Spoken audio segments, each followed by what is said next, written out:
अस्सलाम वालेकुम। Last time we were doing our general points and उन जनरल पॉइंट्स के अंदर हम पहुंचे थे टोन एंड रजिस्टर तक। नाउ टोन एंड रजिस्टर के अंदर हमारे पास ये डिपेंड करता है कि हम किस जगह पर या किस लिए आर्टिकल लिख रहे हैं। ठीक है, जैसे कि अगर फॉर एग्जांपल आप लोग अपने पास एक स्कूल मैगज़ीन आर्टिकल लिख रहे हैं, स्कूल मैगज़ीन आर्टिकल लिख रहे हैं, तो ये होगा फ्रेंडली, साथ में इंफॉर्मेटिव भी होगा। तुम अपने पास स्लैंग यूज़ कर सकते हो। ठीक है, तुम अपने पास क्या यूज़ कर सकते हो, स्लैंग लैंग्वेज यूज़ कर सकते हो। ठीक है, अब तुम यहाँ पर ये लैंग्वेज यूज़ कर लो, कोई इशू नहीं है। Once it is a newspaper then you have to be formal, you have to be point to point. जब मैं बात करता हूँ किसी चीज़ का पॉइंट टू पॉइंट करने की, तो यानी कि तुम्हारे पास यहाँ पर क्या होगा, यहाँ पे तुम्हारे पास उस पर्टिकुलर पॉइंट को तुम बहुत ज़्यादा एग्जैजरेट नहीं करोगे। तुम सिर्फ और सिर्फ अपने पास क्या करोगे, तुम सिर्फ और सिर्फ अपने पास पॉइंट टू पॉइंट बात करोगे, यानी जितना शॉर्ट कर सको। ठीक है भाई, अब अगली चीज़ देखते हैं।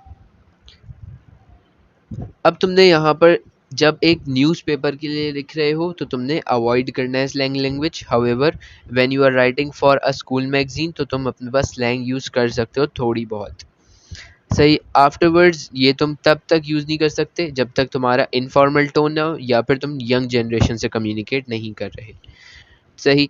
अच्छा भाई, अगर मैं बात करता हूँ तुम्हारे पास एक प्लानिंग की कि कितना टाइम लगना चाहिए एक पर्टिकुलर क्वेश्चन के ऊपर, तो ओवर हेयर टेक्स्ट और क्वेश्चन पढ़ने का तुम्हें 30 मिनट मिलेगा।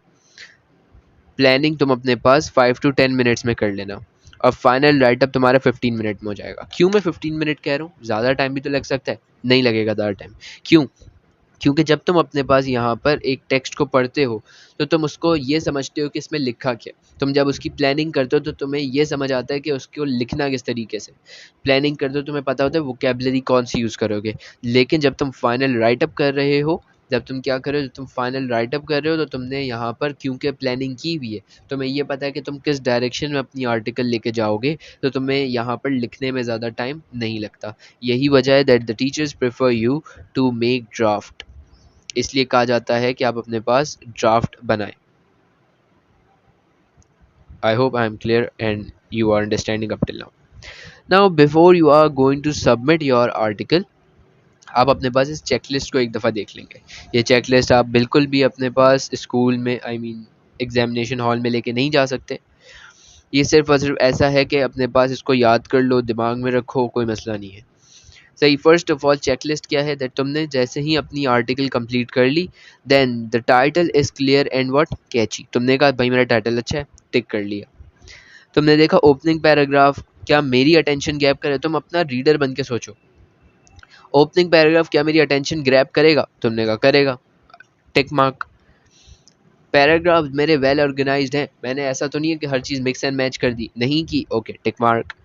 एविडेंस है जो मेरा ओपिनियन है, लोगों का ओपिनियन है, फैक्ट्स एंड फिगर्स हैं, एक्सपर्ट ओपिनियन है, इंस्टीट्यूट्स का नाम है, रिसर्चेस है, क्या मैंने एविडेंस डाल के अपने ओपिनियन को सपोर्ट किया है, बिल्कुल किया है, तो टिक मार्क कर लो।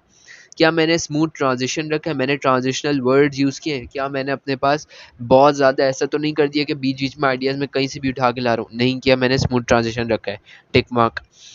मैंने एक स्ट्रॉन्ग कंक्लूजन लिखा है, मैंने पॉइंट टू पॉइंट अपने सारे पॉइंट्स को कम से कम लाइंस के अंदर कम से कम वर्ड यूज़ करके मैंने उसको क्या कर दिया, समराइज़ कर दिया। ठीक है भाई, मेरा बहुत अच्छा कंक्लूजन है, जो जो पैराग्राफ जो जो पॉइंट्स मुझे रिक्वायर्ड थे मैंने उन सारे पॉइंट्स को अपने पास कंक्लूजन में कवर कर दिया है, डन, चेक मार्क। तो ये था आपका पूरा आर्टिकल। आर्टिकल के अंदर ये तमाम चीज़ें मैंने आप लोगों को बताई है, यही आपके नोट्स हैं, यही आपके पास मेन चीज़ें हैं जो आपको रिक्वायर हैं काम करने के लिए। हावेवर आर्टिकल लिखना कोई मुश्किल काम नहीं है, सिर्फ अपने पास फॉर्मेट यूज़ करो, सिर्फ अपने पास स्ट्रक्चरल वैरायटी यूज़ करो, और अपने पास कोशिश करो जितना अच्छा जितना ऑथेंटिक बना सको उसको बनाते रहो। However will keep the class till here. I hope यहाँ तक की सारी बातें क्लियर होंगी। However, we will meet in the next class. Till then, Allah Hafiz. Fi Aman Allah.